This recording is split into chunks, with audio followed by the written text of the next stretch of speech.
वइज़ क़ाल Ibrahim rabbi जअल हाज़ा बलदन आमिनन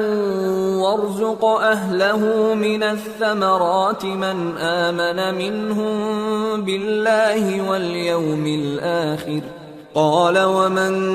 Kfar फ़उमत्तिउहु क़लीलन सुम्म अज़्तरुहु इला अज़ाबिन नार वबिअसल मसीर। और जब इब्राहिम ने दुआ की कि ऐ परवरदिगार, इस जगह को अमन का शहर बना और इसके रहने वालों में से जो अल्लाह पर और रोज़े आखिर पर ईमान लाएं उनके खाने को मेवे अता फरमा, तो अल्लाह ने फरमाया कि जो काफिर होगा मैं उसको भी कुछ मुद्दत तक सामान्य जिंदगी दूंगा, मगर फिर उसको अज़ाब दोज़ख के भुगतने के लिए मजबूर कर दूंगा और वो बुरी जगह है।